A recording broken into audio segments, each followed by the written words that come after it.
So, ladies and gentlemen, the wonder of technology that it is, we're recording this. You're either going to hear this as audio only. You might get the entire video. We're not 100% sure.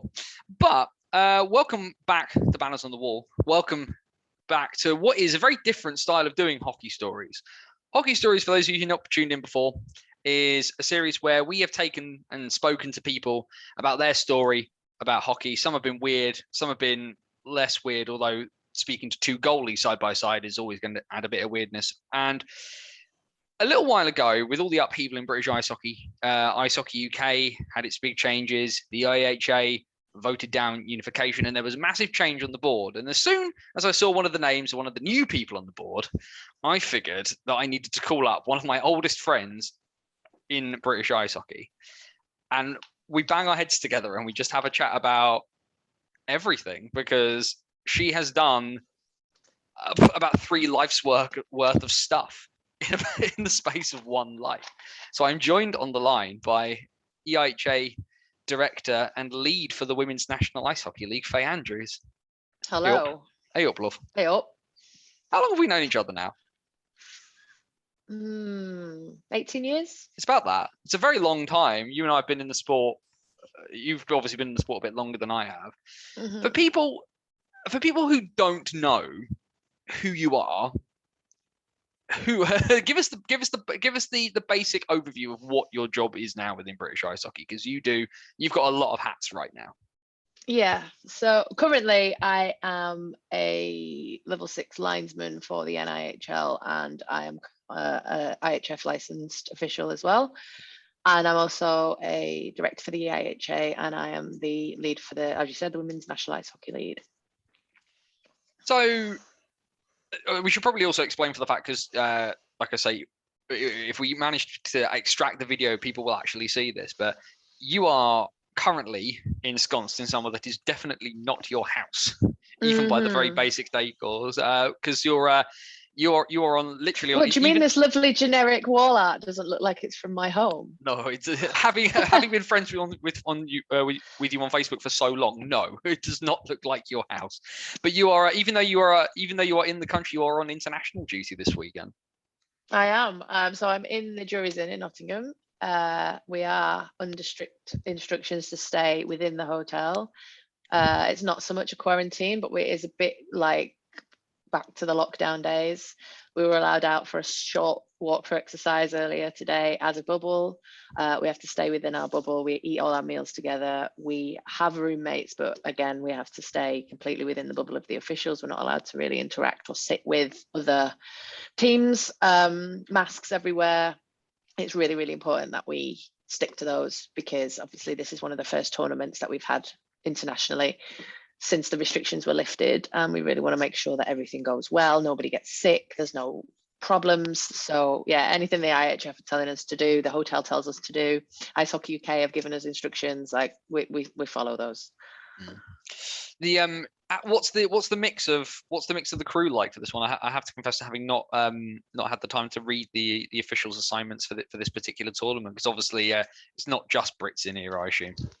No, really good mix. So I'm with my colleague Lorna Beresford, who hopefully people who are listening will know who she is as well. She's another NIHL linesperson. Sorry, they changed the wording in the book this year. I keep getting it wrong. I'm also with officials from Denmark, from Sweden, Latvia, Finland, Norway, and our supervisor is none other than the legendary Kim Pedersen from Denmark, who's a friend of Ice Hockey UK and the IHA, very well known across certain circles. So it's really great to see all those guys again in person. I've worked with a few on tournaments, obviously back in the pre-COVID days. So it's really good to actually get together with people that I've not seen for a long time. Plus, meet some new people too, and really like get face to face with people again.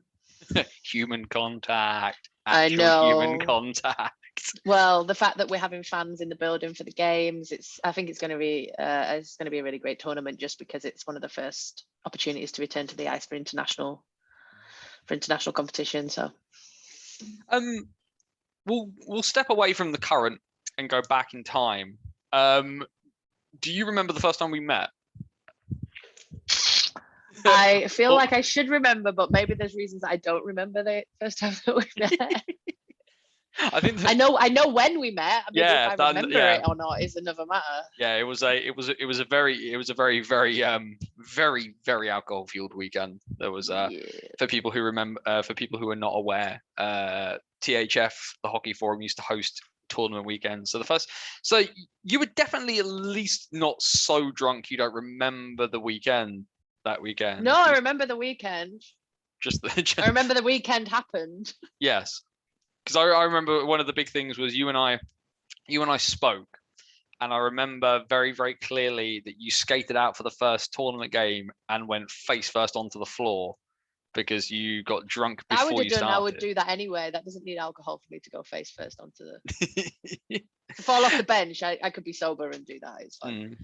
But certainly one of the things with you is that you have seen and done a lot in British ice hockey, and kind of I think the thing sometimes people kind of forget and people kind of get wrapped up a little bit in British ice hockey is actually, like, there is an awful lot of camaraderie in it. We get people trying to get so wrapped up in, sort of rivalries and how serious hockey can get. But actually, there's for whatever reason, really, a lot of people as a sport, we do kind of get past it, and there is an awful lot of kind of friendships that are kind of formed out of it.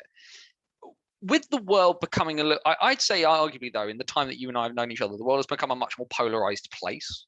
Like, do you ever feel that, particularly as well, where you've been in these sort of different spheres, you've played hockey, you've officiated hockey, you are now a hockey administrator whilst being an official. Has it felt like some of that sort of camaraderie, that bit of spirit that was kind of around it when you and I first met, has it gone? Is it changed? What do you reckon?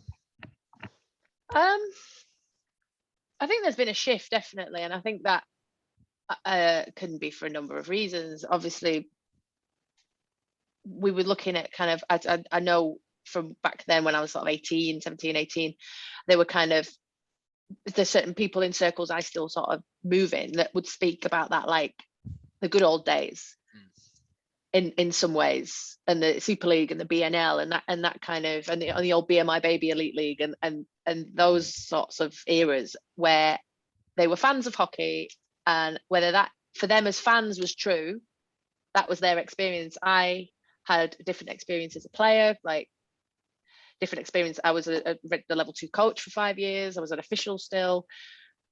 My experience around those eras is everyone. It's a bit like the car crash theory. You change the language and everybody remembers something different. And to me, that's how some of these conversations go sometimes. And I feel like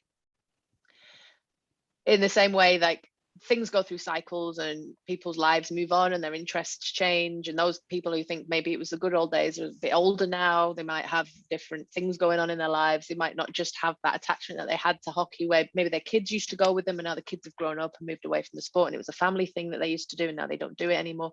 Maybe their local team forwarded, maybe they have to travel, maybe the players they used to really like don't play there anymore, maybe they were playing in a higher league and they feel the standards dropped. It's things go through cycles. And I mean, I remember being a kid, being at the 9X when the Storm played there, and they had those great big, like, massive arena games that were filled, packed to the rafters. And some of my earliest watching hockey memories of going to watch the Storm, and I was 11 or 12 and really getting into that arena hockey like it was something out of the NHL.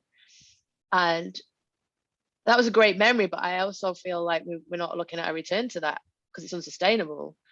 But I still like to think back and remember that happened. It doesn't mean that I think things are any worse now. I like to see things that are sustainable because I work in financial services, and that's my business brain saying it might be smaller, the product might not be what you think is as high standard on the ice, but we've got some really good quality British players coming through the system.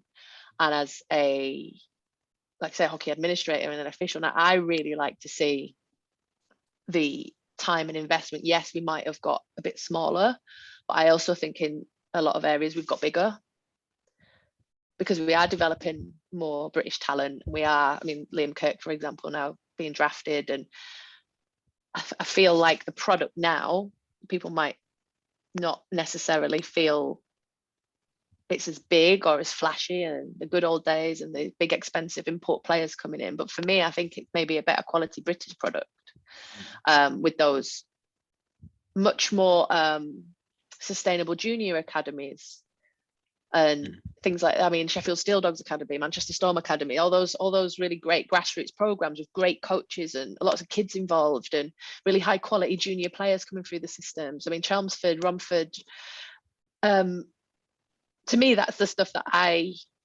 really see as being successful. And to me, I always had camaraderie at a grassroots level, and I still feel that that's a thing. I don't necessarily think that those guys who used to go and watch the Super League and the BNL and the FBNL and the BMI Baby Elite League, that might be what they wanted to go and see, and they might not be interested in seeing that product now, and they've moved away from the sport. So maybe the fan base has got smaller, but for me, the camaraderie always comes from more of like the grassroots development. And you see that from guys who followed the likes of Liam Kirk, Alex Graham, from being under 12s right up to their successes now. Those guys are doing well, but those people who watched them grow up and watched the games they were playing are still watching the Steel Dogs, are still watching the Titans, are still watching the Steelers. I feel like that's like the core of it. I don't think it's changed in a bad way. I just think it's gone through a cycle, and the product is different. But I mean, I say camaraderie. Like, since I became a director, I've got no friends. So I'm a referee and a director of the IHA. I have no friends. I'll say this because I know he'll listen. My only friend is Andrew Miller. Me and him are like the least liked people on the planet, and we're friends with each other. I'll ask the question though, and because you got announced as being a director, and I think it must have been somewhere between about 30 minutes and an hour where I pinged you a message and said I want the first interview. Well, you got it. Yeah, and I think, and the big question that kind of occurs to me, and it's not meant in the you're completely crazy way, because I think I've known you long enough to understand why you've done it, but I'm interested to hear you say it. Why did you do it, Faye? Because like you've got your life outside of everything. You're busy with being quite a high level official. You're regular at NIHL level. You've got to be knocking on the door of regular elite league work as well. At least I think you will be. And then you suddenly decide to do something that looks a little bit from the outside, especially given all the turmoil with the voting down of unification, which I was hugely frustrated by. And you step literally out of the frying pan into the boiling sea. And I'm interested to hear your rationale behind wanting to do it. Well, there's a few different reasons, I suppose. Number one, I will say this, that I was at a Widnes Wild game over the Riverside Cup series, and I was sitting outside, just living my life, enjoying being outdoors, outside a rink, waiting for a game to start. And Matt Lloyd said that I should put my name forward to be a director. And I had said, I hadn't really thought about it. Tell me more. So we had a little chat. I know he had only recently been appointed a couple of months earlier. We had a little chat about it. And the more I thought about some of the things that he said around, moving in a different direction, and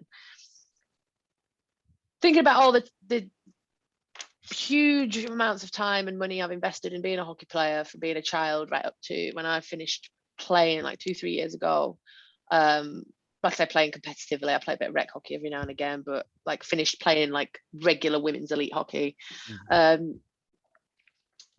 I've been on the end of some decisions I may not have agreed with, and I've been that player or that team or that group of players that's felt a bit powerless around a rule that might not make sense, or a change to a process that might not make sense. And at the time I was just like, this is rubbish, and did what everybody else does, and kind of was quite happy just to kind of bash it and complain about it and then pay my money and get on with it the next season. And I've never really thought about moving into the kind of leadership level decision making. And then that opportunity kind of presented itself in the form of Matt saying, you should think about it. And I know in some cases it was kind of a diversity move, more women on the board, always a good thing. But at the same time, it was also then for me like an opportunity to look at some of those things that I maybe necessarily didn't agree with in the past, especially in the forum of the women's leagues, the women's hockey. And thankfully, I was actually given ownership of that after I was appointed, which is a big passion project for me. It's something that I've very, very heavily invested in. I'm sure if you talk to some of the clubs I've engaged with so far, some of the players, club representatives, really hands-on, really big on communication, really want to make some positive changes. And I really want to talk to the clubs and see what it is that they want and give some ownership of the decisions and give some power back to the membership. And that's why, because I sometimes feel like people in glass houses can't throw stones. I was quite happy to sit there and complain and criticize and say, oh, well, that's not fair, or I wouldn't have done it like that. And then there's an opportunity for me to maybe have some influence and also engage with people who are making decisions in other areas. Because I genuinely would be involved in something like that for the betterment of the sport. And I am 100%, I don't get paid for it. I already have a full-time job. I officiate as on my weekends, and being a director for the Women's League has been a full-time job over the summer. I don't know how we've found 27 hours in a day, but there they are. So I don't do it to get for financial reward or any sort of reward. Like I said, when you become kind of the person who's the face of a decision they might not agree with, suddenly nobody's your friend. But I know I am confident the stuff that I've already put in place so far has genuinely been out of a desire to make things better for the users of the service. People pay their money to take part in hockey, and they need to get some value back for that. And I think at least for the women's section, I can do that for them. The because the news obviously came out relatively recently about the Women's Development Cup, which I think we should definitely kind of touch on, because I mean, you've talked about this all being a bit of a passion project for you. I think it's certainly one of the first press releases out of the EIHA that Craig Simpson's kind of forwarded my way, that your name's in it, like front and center. There's you. And I think it's for those people sort of not aware, it's a collaboration between the sort of between the WNI, or the women's section, and the rec section to kind of bring developing players through. Is that essentially kind of the idea?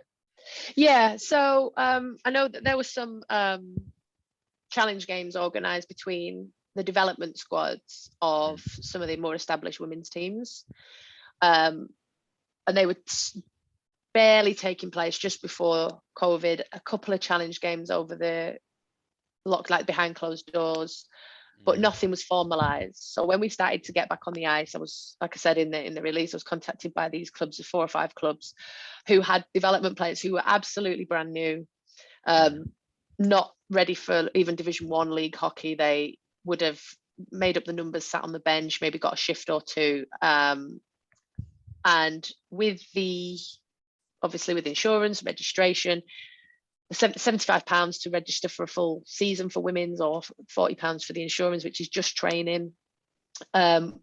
Needed some other options to give an opportunity for games against other beginners, other learn to play squads. So it was the 4 clubs in the south, Slough, Streatham, Milton Keynes and Invicta. Invicta didn't enter a team into the Women's Division 1 this year because all they had was learn to play players. They didn't feel confident they had players even sort of capable of playing a Division 1 game, and they didn't want to enter the league and just get pumped every week. They didn't have a goalie, so it was, can we arrange a way of playing games that mean something, where we're not going to end up with a Premier club putting their Premier players down into a Division 1 game for this game. Can we play games against other similar ability teams? How are we going to make this happen? And with some of the flexibility around rec hockey, I spoke to Tony Wood from the rec section about how we could create a pathway for very, very new learn to play, because we couldn't have created a develop. So I know I've been asked this question, why didn't you keep it within the women's league and create a development league below Division 1? That wouldn't have worked, purely for the fact that if you're fully registered, you then are signed up to abide by the rules of competition and the policies of the Women's National League. And some of those are quite restrictive if you're looking at beginners. So with the rec section, you don't have a minimum number of players you can have to play a game. You've seen rec hockey, you know, you can turn up with five players and play a game, don't matter. And you can sign for up to 3 rec teams. So if they were registered with the rec section, they could maybe have a goalie that plays for Invicta that also plays for a rec team elsewhere without it being too much of an issue. Face-off times are not restricted, so if they wanted to manage to arrange a game on a nice slot at 11 p.m. on a Wednesday night, they could do that. The fixtures are not pre-submitted at the start of the year. They can arrange them ad hoc as the ice time becomes available, so they're not struggling. They know they've got a game in 3 weeks time and they've got no players. They can say, we've got some ice time on Sunday at 8 p.m, can we play a game? And they go, yeah, all right then, and there's your game.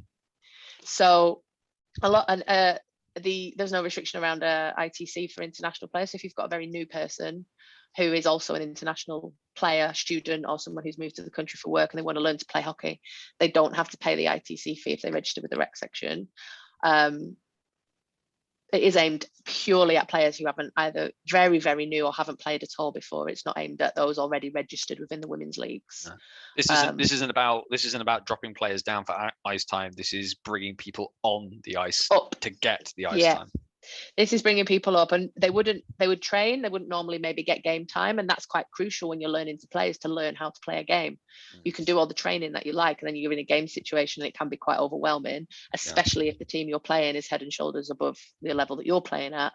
So this was a forum to create similar ability matches with the flexibility of not needing the dispensations that you might need if you have under the required number of players.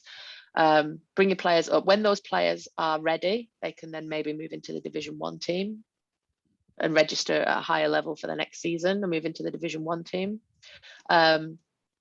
So it's just created a development pathway that doesn't have necessarily some of the restrictions of playing league hockey, with the intention that those players will eventually graduate out of the development cup into Division 1, even, or Prem, or wherever they see themselves going. This is some alarmingly dangerously joined up thinking for British hockey. I know, right? I had a conversation with the guy from the rec section, and we ironed out the details and we agreed, and now it's happened. Yeah, it's disconcerting funny how that works, isn't it? Yeah, it's disconcerting when adults agree things. Do you, I mean, you mentioned about you've mentioned there a couple of times about how the fact that, like, you're not doing this for, for money, because you don't get paid for it. And you also mentioned as well about the fact that you sort of, and I appreciate you might well mean it jokingly, but there's probably, unfortunately, the way kind of British hockey works, there's probably a little bit of truth about it, in the fact that you have no friends kind of in this position. What do people not understand about what you do? Because, like, the position that I always take in these kind of things, because I write, I make no bones about the fact that I live and die by the opinions that I put together, by what I put together and what I put out there. So I've had to take my fair few shots off of officials, EIHA officials, fans from other places, because that's kind of what I do. But I've put myself into that space to do that. And I think that and so I have to take my shots as I do it. You've stepped into a role where in some ways you can't win, arguably, because, like, no one's ever happy with, like, Ice Hockey UK, no one's ever happy with the EIHA. And I suppose kind of like the fact that, aside from the fact that I would offer it to anybody that I kind of interview, because I make a big point of, like, people, I'm not here, I don't do, like, gotcha journalism. It's not my style. I don't like doing that. But, like, what don't people get? What's the big misconception about what it is that you're trying that you guys are trying to do with this new board? I mean, I say a relative. I came in May. So maybe there's still some stuff that I don't get about what we're trying to do with the new board. So like kind of cards on the table. And that's the thing, like for me, like I'm an open book. Like I've been like I say, mainly dealing with the women's section. Yes, I am yes, you are. secondary director for the juniors. So I've not really had a lot of involvement, but I've been working with Matt on some of the setup for that. But he's put the junior league management committee in, and I'm just there should there be an absence or support. So I've had a bit of dealings with the junior side of things. Mostly it's been the women's. That's been my big responsibility. And I have come into it brand new. I mean, I've been involved with hockey for a long time. I've never been at it from this side. And a lot of it was discovery, talking to clubs, introduce myself. Because one of the things I always found out was, or felt, was that I could not be listened to by the IHA, by the board. They were unapproachable. They were like kind of in an ivory tower. The people that were responsible for making these decisions just didn't care what the impact was, or the one size fits all approach doesn't work. And so I had all that stuff that was my misconception about coming into it, thinking like I was going to do all these things that would break that apart. But you really have to kind of tread carefully with stuff like that, because the misconception, I think, from when I first came in is a lot of people automatically assumed that I knew what I was doing. Which I would say that to anybody who's ever met me is don't ever assume that I know what I'm doing. Ever. But it was that kind of misconception. Like I'd get an email and I'd have part of a conversation that might have taken place a year ago with somebody else, and the assumption was that I had known about that. I would already know what to do. I would already know what the process was. I'd have memorized the policy, and there might not even be a policy. If there's not, I'll write one. Okay, let's find out. So a lot of, I think what I've done is communicated well with the members that I deal with and the clubs that I deal with, and explained to them really frankly, because I think one of the things as an official, I mean, those teams that have had me will know if I've made a mistake, I'll hold my hands up and say, I didn't get that one right. With the clubs that I'm with now as well, if I have something highlighted to me or a rule from previous season, something I've not been aware of, some information that I've not been aware of, if they bring that to me, I will listen to it. If it's something that I've genuinely overlooked or made a mistake on, I can say it's not about trying to bluff your way out of it. To me, it's about trying to put it right. And if we've got it wrong, then we'll figure out what to do to get it right. And I think what people don't get about, I say what I do, and I think maybe I do things maybe a bit differently than might have been done before. Is it some of the stuff that needs to be done isn't that difficult, actually. It just needs a lot of unpicking. And I think sometimes for me, it's the unpicking that takes a bit of time. And I think sometimes people don't get that you need to kind of take all that stuff apart to then put it back together again so it works. Yeah. While still trying to keep the plate spinning, because I still have the season to start, and I still have to get, and Sharon Khan, who's my fixtures secretary, and she's really been a fantastic support over the last few months, has to get all the fixtures lined up. Tony Lack, those guys, they still have the job to do. But if we're going to move things away from the status quo, which is what everybody has had concerns about, they've said, we can't keep doing this the same way. It's been this way for 10 years. We need to start changing things. What about this? What about that? All that stuff I need to hear it. I need to know what they want to talk about. I need to know what they want to change. But we still need to play games every weekend. We still need to have officials assigned. We still need to hit those fixtures. We still need to make sure the clubs have got enough players. We still need the dispensations done. We still need the day-to-day operational jobs that keep things ticking over. We still need to cover that, and then put these big plans in place and start looking at making changes. So I think the thing that people don't get, or the assumption people make, is that you just sort of sit there and do nothing and get paid some benefit for it, or all it is mileage and staying in hotels. It absolutely isn't. She says from a hotel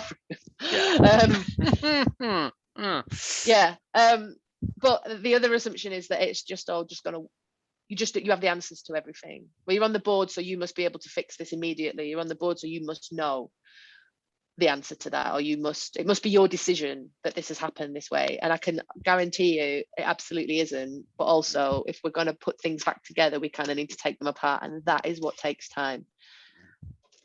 So that's it. And sometimes we're going to we have priorities. I have priorities, and those priorities are based on the conversations I've had with clubs. Pressing matters.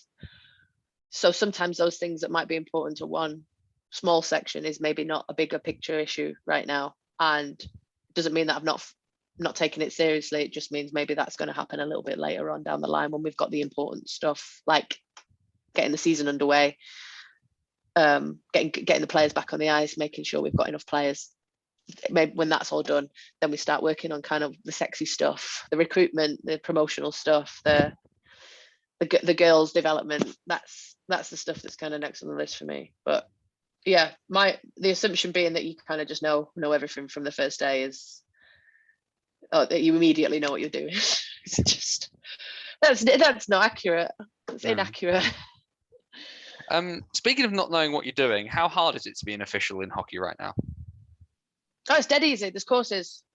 24th of October, 31st of October. Get signed up. There's one in Sheffield and one in Chelmsford. So there's your plug. That's your one you're allowed. Yeah, sorry. There's a flyer on social media. Have a look. The details are on there. So, how hard is it to be an official? I've done 6 games since we came back. It's harder not being an official. I'll tell you that. The last 18 months. I think that's the perspective that we all needed, to be fair. But I don't think it's hard at all. I think at this point in time, everybody's just grateful to be back on the ice. I would say this like wholeheartedly, the treatment that I've had from fans when we've had fans in the building, from players that have been returning to the ice, that it's been nothing but kind of respectful. It's been, we've all had a big break. I know the teams were able to train for a few months. The officials haven't had any ice time other than the games they've been given. So I feel like we've had quite a lot of been quite a good atmosphere, quite a good feeling being like received back on the ice. Pre-COVID, I would say that it's about as difficult as it's always been. You're going to be one team's best friend and one team's worst enemy every single game. I always remember Dave Cloutman giving me one of the wisest lessons I've ever learned as a very, very younger hockey fan, which is of course you and I don't agree on it. And it was just that sort of that great moment of, oh yeah. There we go. The light bulb, the great light bulb moment. I think certainly I think obviously the game is nothing without the officials, though. Like there has been a fair bit of change in terms of how officials are kind of dealt with over the last couple of years. The unification, because all the official bits and pieces going under IHUK was obviously quite a big change. There's obviously quite a few people, Dave Cloutman actually being one of them, of course, who's now stepped aside from officiating. Some big names about, and some discussion about things not quite being necessarily the way the change not being necessarily well received by some people who chose to step aside as a result, certainly that I'm aware of. Where do we? But we're still obviously sending more and more British officials to kind of international tournaments. It's from the outside, British hockey officiating seems to be a bit of a, like everything else, there seems to be some sort of shifting sands a little bit at the moment. I mean, what's sort of the general? Because you guys obviously all met up in Nottingham not too long ago for conference. I mean, where are the officials as a group kind of at the moment? I think we are as in a good as place as we've ever, like as any time we've had before. I think that again, the time off the ice has had an impact on people in several different ways, just the same as it has with players. Like we're all 18 months older, nearly 2 years older than we were when we went into lockdown, and people have had families. Some of the guys have become new dads. Some of the girls have had babies. People have found other interests, changed jobs. I'm not gonna like make any bones about it. You know, there's a lot of people across the country, not necessarily any officials that I'm aware of, but I'm sure there has been officials affected by furloughs and income streams and things like that being not what they were. And yes, we get paid to be officials, but at the same time, to have the money in the bank in the first place, to put the petrol in your car, to drive to Hull, to Milton Keynes, to Sheffield, there's other things you could be spending that money on. And I think that in the same way that players have moved away from the game or started families or found other pursuits or left the country, or I think the same is for the officials. So I think we've come back as a smaller team for a number of reasons. But I don't think that that's necessarily like a negative thing in the long term, because it obviously is, we still have to get smaller before we can get bigger. And I do hope that those officials that maybe made a decision to step away from the game, or maybe have just taken a bit of a break to start a family or break for financial reasons, like I really hope that we see those guys again, because we were in a really good place before the lockdown hit. And I'll say that as a group, as a section. We, like you said, great representation at international tournaments, like great representation within the elite league and IHL, like high standard of officiating, really high standard of expectations with things like camp and the fitness testing and things like that. Like people were really starting to buy into that. So I would say like us having 18 months out really did affect numbers and affected people's ability to take part when we came back. So I don't think in terms of like the buy-in, I don't think the buy-in's changed at all from the people that are still able to take part, of you're choosing to still take part. And I hope that the people who have maybe thought twice about it or can't take part for other reasons kind of find a way back, because yeah, we had a really great team, was over 300, and everybody from like level 1 right up to level 7 was really buying into what we were selling at the time. I'll ask the question, and it's only because it only comes in the sense of in kind of relating it back to one of the earlier hockey stories, because we've in the past I've spoken to Andrew Jarvie, whose journey into hockey in general is utterly crazy and hilarious. And he tells the story about how he was sat in the stands in Braehead one day and thinking that he could do better, so he decided he would become an official. Where was the light bulb moment for you in terms of thinking, I'm going to have a go at this? I was drunk. No. It was jokes. THS that weekend. Yeah. Mohammed Ashraf cornered me and said, "When are you going to be a referee?" And I was like, "Mo, never." And it did take me a little while to come around to it. Second go round was that I'd kind of been in my head, but I was, 18 at the time. I was like, oh, full of the joys of spring. I'm going to be a player forever. I'm indestructible. I'm never going to be 30. He threw up on the bench that weekend, FYI, folks, just telling you about that. I threw up everywhere that weekend. You did. Tournament hockey. We were young once. Yeah, I know. I can't even deal with half a shandy now. Haven't had a drink. It sounds really like ominous when I say that. I haven't had a drink for 25 days. No, I'm teetotal now, believe it or not. No, I don't believe it. No, absolutely. I got to an age where I can't have hangovers ruining my life anymore, and I just don't drink anymore. It's not worth it, because I'm that boring.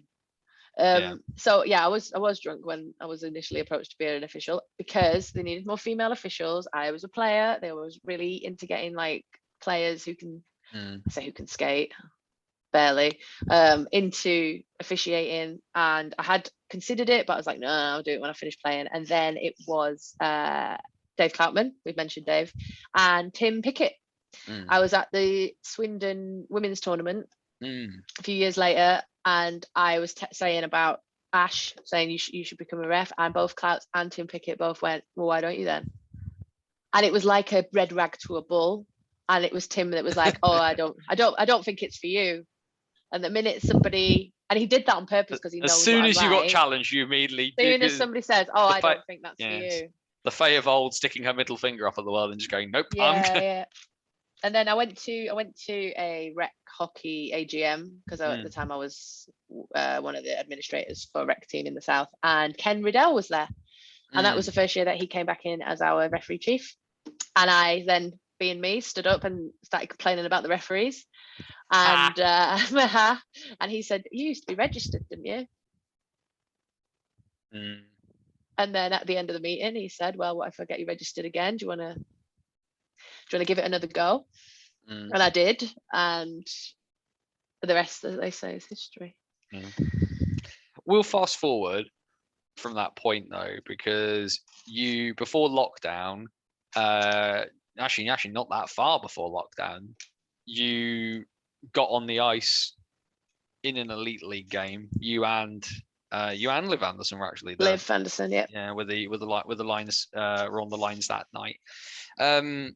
I pumped your tires as your friend because I've watched you go through the entire steps, and like I say, it's one of those things where you are that pig-headed. I knew if you were going to be an official, you would end up doing something like that one day. Though my understanding is you were called in at short notice for this. Very much so. So what happened? Give us a story then. I was driving home from the gym on a Friday evening, and I'm only gonna mention it once. I do CrossFit. I was driving home from the gym, and I had the tape still wrapped around my fingers from my weightlifting class. My hands were filthy. I was covered in chalk. I was driving home from the gym. My phone rang. It was Chris Wells, and he said, "Do you want to do an elite game?" And Chris is a really good mate of mine, and I just went, "Cough, mate. Haha, good joke." And he went, "No, seriously, the linesman's stuck in traffic. He's not going to get here. Where are you right now?" And I was literally driving around the corner by Old Trafford Football Ground, which is probably 20 minutes from Altrincham. Yeah. He went, "How quick can you get here?" And it was like, give me half an hour. Ran home, got my smart clothes on, washed my hands, went to the ring, had my kit pack, turned up. I still had the tape on my fingers from the weightlifting class. Got there. The whistle's heavy, isn't it? Well, it is. I know. I take my fingers with a whistle anyway, so I didn't need to do anything. But I still literally had dirt under my fingernails from being in the gym. I just dropped everything and rushed off for the game. Turned out it wasn't a joke. Yeah, and when I got there was Chris and my friend Shane, who's Canadian official, who's over here studying, and Liv. I was really pleased to see Liv as well, because I know her obviously. So but yeah, certainly where does that moment rank? Because you've done international tournaments, you've done a lot as a player as well. Where does the fact that you are, that you've made it to that point rank, given the fact that you've only had the opportunity to do it once? It's a highlight, I'll tell you, and it was better for me to have lived there, because I know she was a regular elite official, but for us to be the first two females to ever line an elite game in the UK, I'm glad that she was there with me, because it's something I think that she worked really, really hard, and I'm glad that it was something that she got to be part of as well. And that it was for both of us. It was a moment for both of us, not just for me. I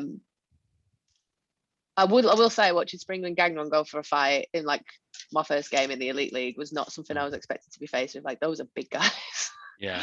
So having to split those two up was okay. Just hang on and hope you don't end up on the floor. Yeah.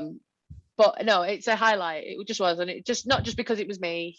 I'm kind of one of those people who, if someone tells me that I did a good job, I'll always pick a hole in it. I'll always find the thing that I did wrong. I'll always find the mistake or the missed pass or the one call that I missed, or the time I got my arm up too slow or blew the whistle a bit late. I can never take a compliment.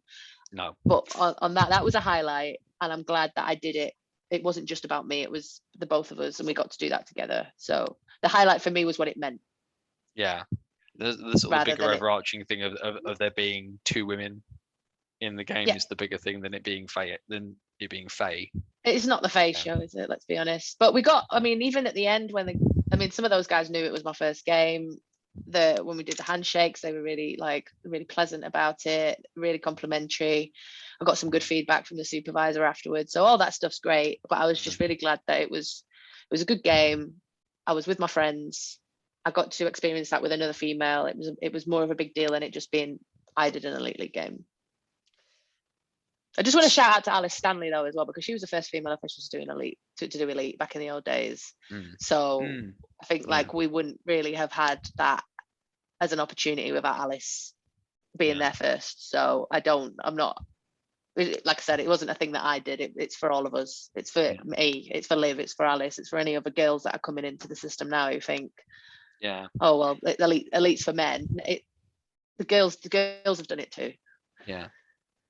How do we get more female officials in that position? Because I think of the fact I don't go to Elite every week because I don't have the opportunity to, and the NIHL is very much my domain. But I think of the fact that you do NIHL regularly. I think of names like Diana Cuglietta.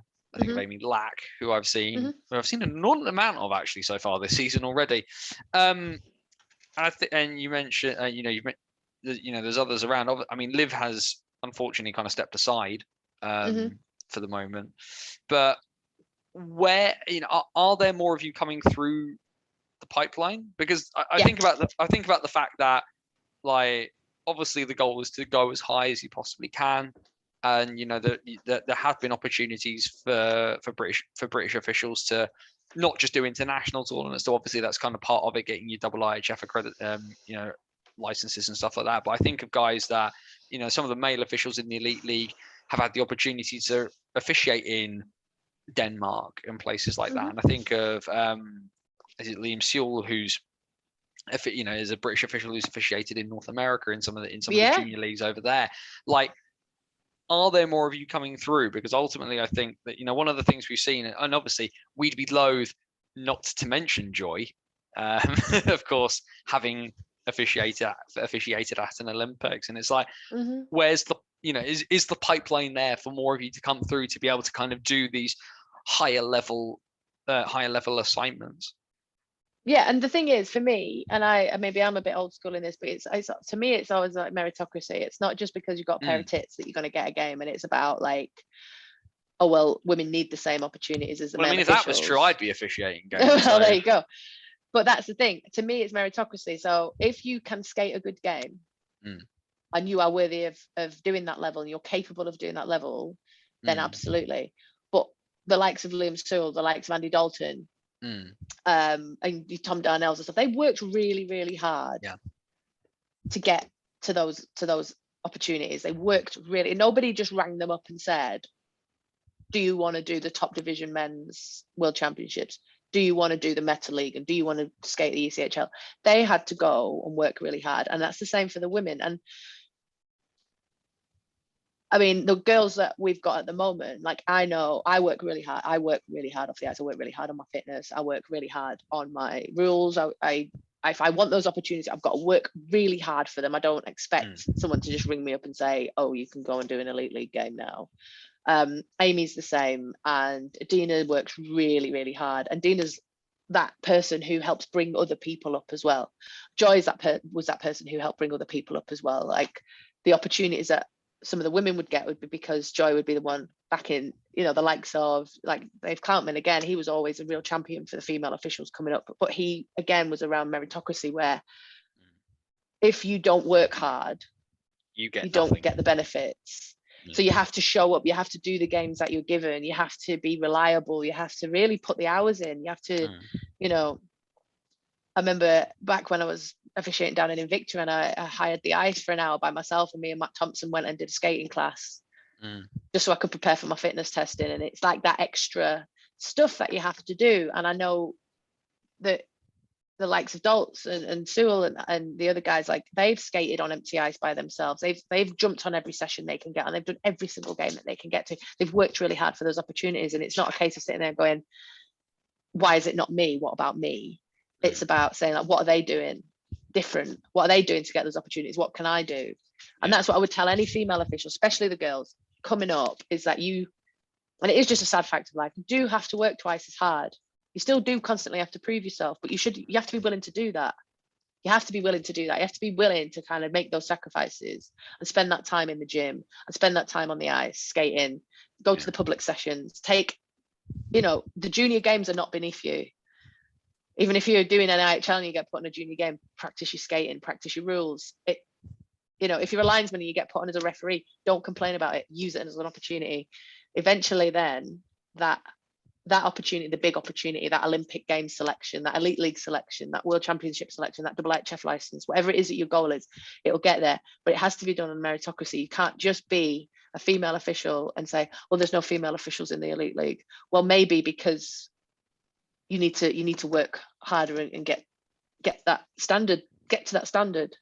You can't expect things to be handed to you just because you're a protected characteristic, because you're a minority here, a pair of tits have an Elite League game. That's not how it works. You wouldn't do that they don't do that in the FA with female football officials. Those female football officials and the rugby officials, they work really, really hard to get there. And that's it to me. It's hard work. And you have to be seen. You have to be known and seen and accept those games and be visible and knock on and ask for those opportunities. Because if you don't ask for them, you don't get it. You don't ask, you don't get. To me. I think the thing that kind of occurs to me, and this comes from that position of again kind of just being like being a white guy on the internet, because you talk about the meritocracy side of it, and you can't disagree with it. It's about kind of making yourself undeniable in those situations in terms of like, I want X and positioning yourself in that. But there is that system. The world that we live in is not necessarily very fair to women, to people of color, to people with those protected characteristics, like you say. There must at some stage kind of be that degree of frustration. I mean, have you had to feel as a result of the fact that being female to make it as an official in men's hockey, is the hill steeper? Or is it a case of, or does it become easier in a sense, from at least within kind of like a British context, because people know who you are, because people know like the journey you've been on, because you say like the officiating section is that bit, you are a bit of a smaller team now, but you do all kind of get together. I think the thing that kind of that kind of occurs to me, and it's just because being, I'm white middle class male, I kind of sit atop of the mountain of privilege that kind of comes with it. If I want to do something, it is by definition easier for me to achieve in the Britain of 2021. And I think, and it's just me trying to get my head around that fact that, like, and I'm your mate, and I've said, I will pump your tires until the cows come home. That's not a euphemism anyway, folks, just so you know. No. Well, where's the fun in that? But the point still stands. That you and I over the years, when we've done when each of us has done individual bits and pieces, we back each other because that's what we do, and it's not about the fact it's about the fact that we both know that we're good at what we do. But there are you will walk into those situations where where somebody else will have a distinct advantage over you purely for the fact that you're female. Like, how do you navigate that? Or is it literally, like you say, I'm just going to work twice as hard and just kind of push through that frustration? Life's not fair. Is it not? No. Oh, okay. And I'll make a note of that somewhere. In every facet of life, there will be times where you don't get what you want, and you don't get what you think you deserve. Yeah. And the difference between, I believe it or not, I'm a very driven person. I don't know if that shocks you, but I've never seen somebody so driven to post so many CrossFit statuses. Well, I'm driven to post CrossFit statuses. I was very driven in lockdown. My content means a lot to me. No, it's just, to me, it's about knowing what you want and going after it. Like you say, that like kind of being undeniable. So if there are times I felt like I was passed over for opportunities, there are times where I did have that kind of little pity party of, oh, well, why wasn't it me? And that's not necessarily just between me being female and a male official or at work or anything like that. Like, there's times where I've seen That's just other being human women, and feeling bad for yourself. and feeling I've seen other women reach a level of something that I want to attain, and they've gotten there before me, or they've taken a different route. And I'm a big believer now in the squiggly career, not the linear. And I feel like you can still take a sideways step or do something a little bit different and still end up where you want to be in the end, but you've still got to put that hard work in. You've still got to be present and be visible and go after what you want. There's no point in having the kind of the pity party and saying, oh, well, I didn't get picked for that tournament, or I didn't get that assignment, or I didn't get the elite league and that guy did, and I'm a better skater than he is. And what does that achieve? Because it still doesn't change the decision of whoever made that decision. Be sorry for yourself for a minute, fine, but then go away and just figure out how you get better. How do you change that person's decision? What led to that in the first place? And genuinely, there are times, and I say this hand on heart, there are genuinely times where you can do everything you absolutely need to do. And there's conversations I've had in the past where I've said, am I going to get this opportunity? What do I need to do to get there? And I've been shut down and said, don't bother. And that to me even is enough of an answer, because it stops me wasting my time. Though you mentioned, you being told something is a red rag to a bull. We've already talked about that. How do you reconcile yourself to that?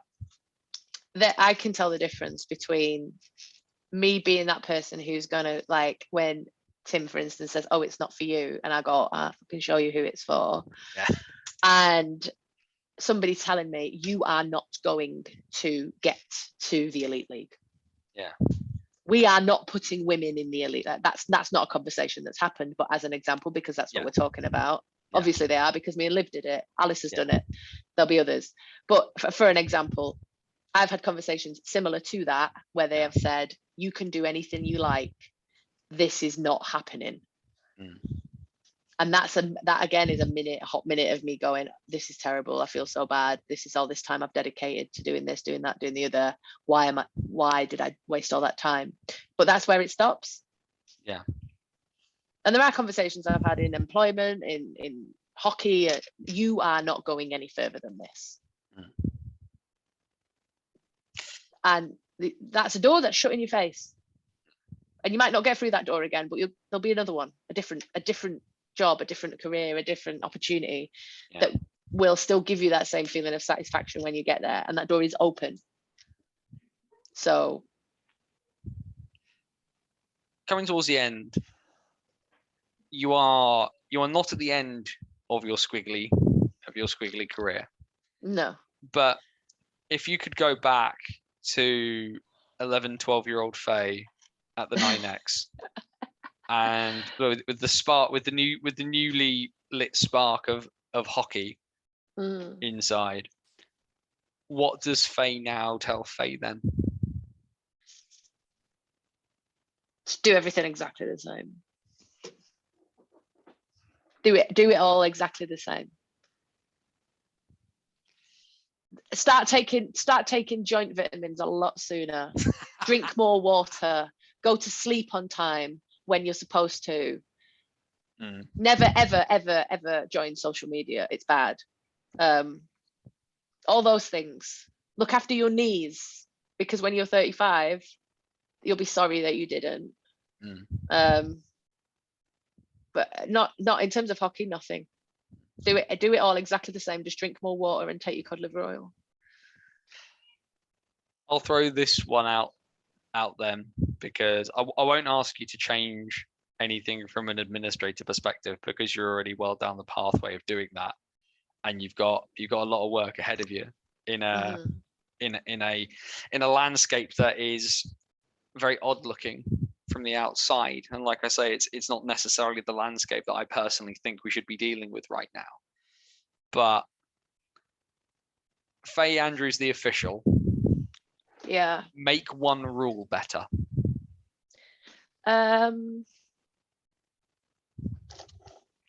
Delay the game penalty. Hate that one. Puck over glass. The puck over the glass. Hate it. Hate calling it. This is the frustrated defensewoman coming out, isn't Absolutely. it? You don't have to say women. Or not? Defenseman, linesman, fine. I don't know. Fine. Force a habit on my part. I'd call myself that. I'd call myself a D-man, call myself a linesman. It's fine. No. It's all a contraction, isn't it? It's all a contraction. Puck over the glass, delay the game. Just hate it. Hate it. Everyone's got that one that they hate, and that to me, that's just it. The minute it happens, the player knows it's happened, you know it's happened, and everyone just goes, and it's that one. Yeah. For people, because given I will try and get this out relatively sharpish, people interested can try and spot Faye on Free Sports over the upcoming week, and see if you can spot her on the ice. Yeah, as your friend, I'll finish this off in a slightly unusual way for me. That I am quite proud of you. I think you do very good work. I think I will, however, throw this out there though. It's just like, what is it with CrossFit people? Like, why? Why do you need to tell us? You're like vegans. You're like exercise vegans. Yeah. I feel like